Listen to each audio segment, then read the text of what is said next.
Hi, I'm Rob McLaughlin. I'm lead designer on Still Wakes the Deep at the Chinese Room. Still Wakes the Deep is a first-person narrative horror game. It's about the unknowability of the universe.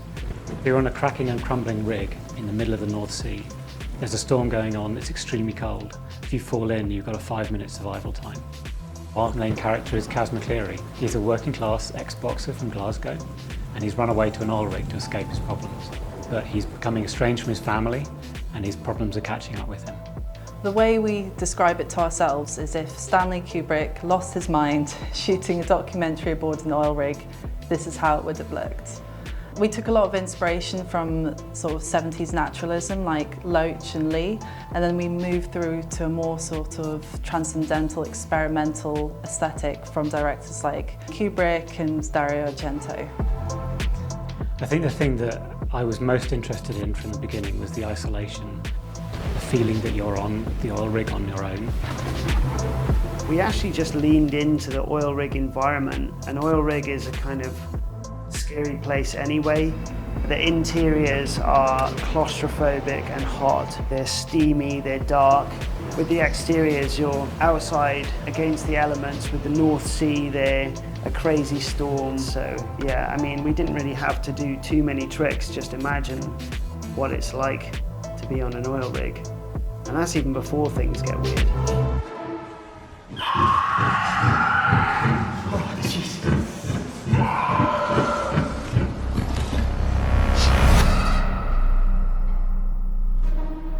So the Chinese Room is coming back to narrative horror. This has huge significance for us, and it's part of an arc that started with Dear Esther and Rapture and A Machine for Pigs, and we're really pleased to be carrying on that legacy.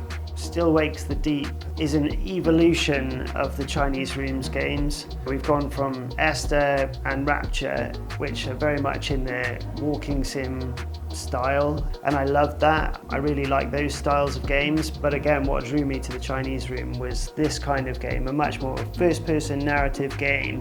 And when I heard about the plans for it and how they were going to expand on those things, I was super excited. I think with all of the Chinese Room's titles, narrative is at the core, and that guides the entire experience from how we're doing storytelling through the environments, our characters, trying to build authenticity in our story. On Still Wakes the Deep, we had 3 core art direction pillars. So the first was making it personal, the second was authenticity, and the third is a terrible beauty. We did a lot of research. I mean, before starting this project, I had no idea about how oil rigs worked, what they looked like, what the experience of living on one would be.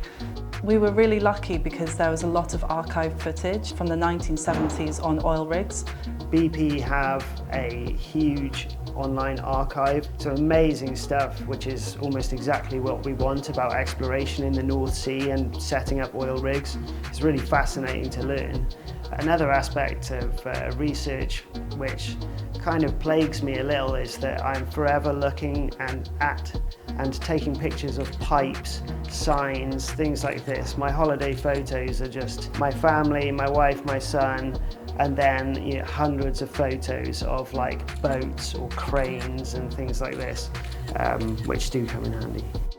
We've created virtually a whole oil rig for you to explore, and you'll gradually open up new areas. You'll visit a lot of the iconic places that you'd find on an oil rig. So you'll get to stand on the helipad in the teeth of the storm, you'll get to see the derrick stretching up into the fog, and you'll get to clamber along the side of the flare stack out to the flames spreading out over the North Sea. One of the challenges for us, and one of the things that we spent a lot of time on, was the evolution of the rig. So you'll return to places that you've seen before, but they'll have been changed by the destruction of the rig, the gradual sinking and tilting of the rig, the flooding of the rig, and the damage that happens as a result of the events that you witness over the course of the game. There were 2 quite big distinctions that we wanted to make when doing our research on oil rigs. One is to make sure that it didn't feel American and it felt distinctly British, particularly Scottish, because that's a huge part of our game. But also, things were very different in the 1970s. So in Still Wakes the Deep, our characters aren't typical, glamorous, good-looking people necessarily. We took a lot of inspiration from BBC documentaries, news footage, and even my stepdad features in one of the background characters. At the core of it, it's a very human story. Although there's cosmic and horror elements, it's really about getting to know the people on the rig, the crew, and understanding how they care about each other and want to survive this event. So our third pillar, Terrible Beauty, I'll probably try and keep that mysterious for now, but it's a lot about the duality between something that's fascinating and mesmerising, but also something that's horrifying.